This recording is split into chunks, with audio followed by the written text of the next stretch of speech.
Сәлеметсіздер ме? Бүгін біз манты дайындаймыз. Ең алдымен қамыр илейміз.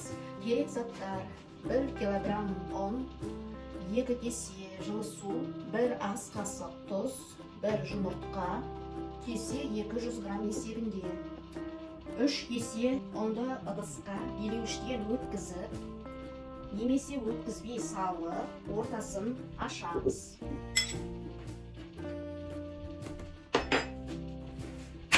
Bir жұмыртқа саламыз. 2 кесе жылы суға 1 ас қасық тұз салып, жақсылап араластырамыз. Осы судың жартысын ұнға құямыз. Бәрін араластырып, қамыр илейміз. Қалған ұнды, суды керегінше, қамыр қатайғанша саламыз.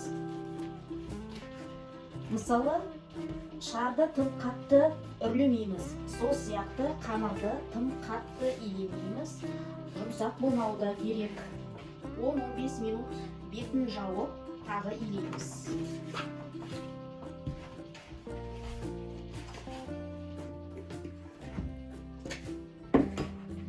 Қамырымыз жап-жақсы болып шықты. Енді өзімізге ыңғайлы болу үшін, жайғанда ыңғайлы болу үшін қамырымызды 3 бөлікке бөлеміз.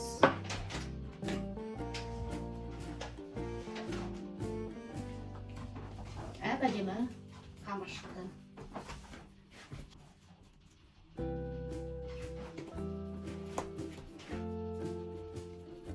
Төңкеріп қоямыз. Бұл қамырды пельменге, вареньеге, еттің қамырына, кеспеге қолдануға болады. Енді мантының фаршын дайындаймыз.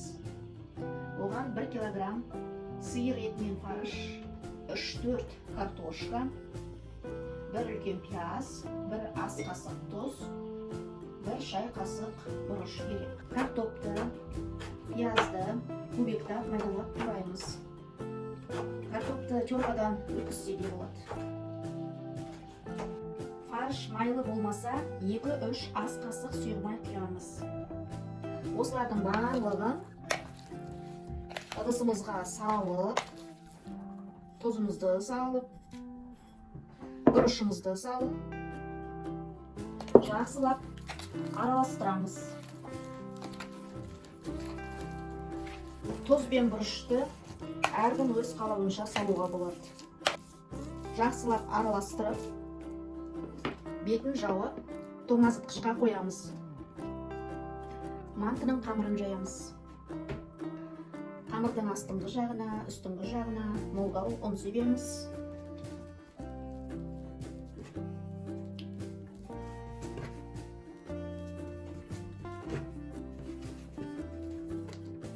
Оқтауды алып,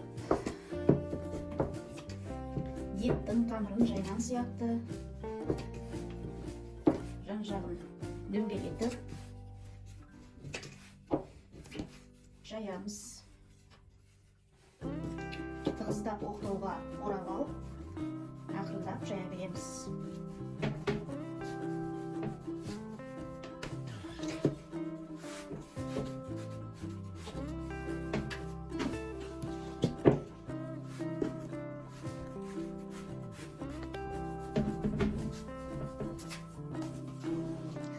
Осылайша жақсылап жаямыз.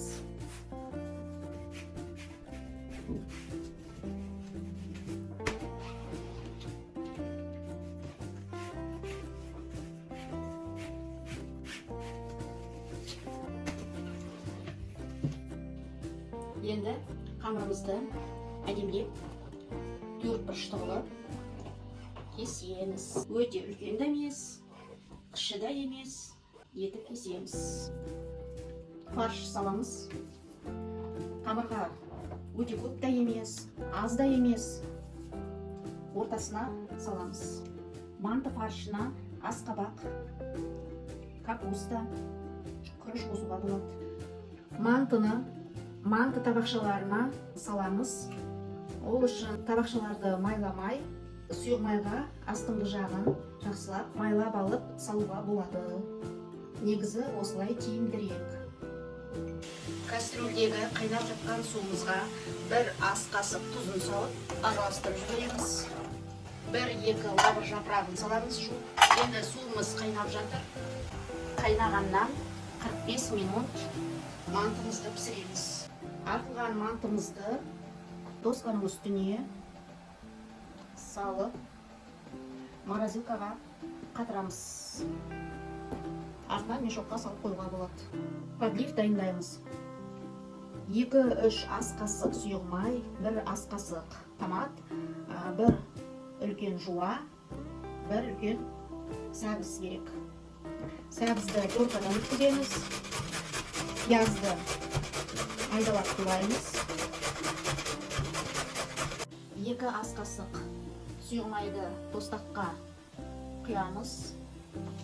Қыздырамыз. Пиязымызды саламыз. Сәл қуырамыз. Сәбізімізді саламыз. Жақсылап араластырып қуырамыз. 1 қасық томатымызды саламыз. 1 кесе қайнаған суымызды құямыз. 1 ас қасық тұзымызды саламыз. Қалауымызша бұрышымызды саламыз. 1 қайнағаннан отты өшіреміз. Мінекей мантымыз пісті, астарыңыз дәмді болсын.